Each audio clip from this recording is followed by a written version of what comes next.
Finally guys UP থেকে বাড়ি ফেরা হচ্ছে এখন। তো বাড়ির হ্যাচারি ঢুকে যাবো। তো হ্যাচারি থেকে এখনই ঢুকবো, তারপরে এখন 3 দিনের পর ইউপি থেকে ফিরছি। তো ইউপিতে 3 দিনের ট্রিপ হলো, আর সামনে হ্যাচারি চলে এসছি এক্ষুনি। তো হ্যাচারিতে এখন গাড়ি থেকে ধুয়ে দায়ে চলে যাব।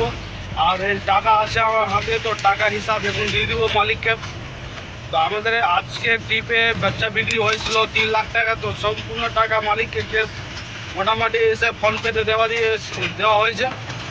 আর এখানে আমি টাকা আছে, তো এই মোটামুটি বেশি নাই, 10-20 হাজার টাকা আছে আমার কাছে। তো 10-20 হাজার টাকা কত খরচা হবে, কত তেল ডিজেল লাগলো, সব মালিককে বলা হবে, কত টাকা খাওয়া দাওয়া হলো। তো সামনে চলে এসছে এখন হ্যাচারি। তো হ্যাচারিতে ঢুকে এবার তোমাদেরকে দেখাবো, গাড়ি ধুয়ে দাঁড়িয়ে রেখে দিব আর এখান থেকে বেরিয়ে যাবো। তো সামনে হ্যাচারি চলে আসলাম, এই যে হ্যাচারিটা, স্করপিও রাখা আছে মালিকের এখানে।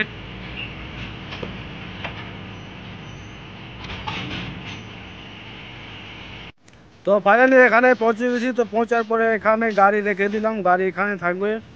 আর গাড়ি ধুয়ে দাঁড়িয়ে এখন পরিষ্কার করবো। আর এখানে আমি চান করে নিয়েছি, তো চান করার পরে এখন গেঞ্জি টেঞ্জি নতুন করে নিলাম, কারণ কি গেঞ্জি টেঞ্জি আমি নিয়ে আসে সঙ্গেই। তো চান করে এখানে গেঞ্জি পরে নিলাম, ফ্রেশ হয়ে গেলাম। আর এখানে হ্যাচারির সার্ভিসিং চলছে, প্রচুর ক্রেট বের করে সব ধোয়া ধাই চলছে এখানে। এইসব যে এইসব আছে, এইসব সব ডিম বসাবে নতুনভাবে। আর গাড়িতে আমার মাইক ছুটে গেছিলো, তো মাইক ছোটার পরে এখন গাড়িতে মাইক বের করে নিব। বের করার পরে এখন আমি সব ব্যাগ ট্যাগ গুছিয়ে নিয়েছি। ব্যাগ ট্যাগ গুছাবার পরে এখন আমি গেট লাগিয়ে দিলাম গাড়ির। তো চললাম এখন মালিকের কাছে।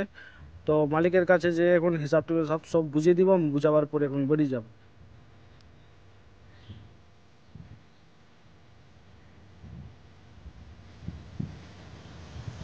তো ফাইনালি গাছ চলে এসেছি এখন হিসাব দেওয়ার পরে মালদা। তো আমরা মালদা চলে এসেছি। তো মালদাতে এখন যাব অটো স্ট্যান্ডে।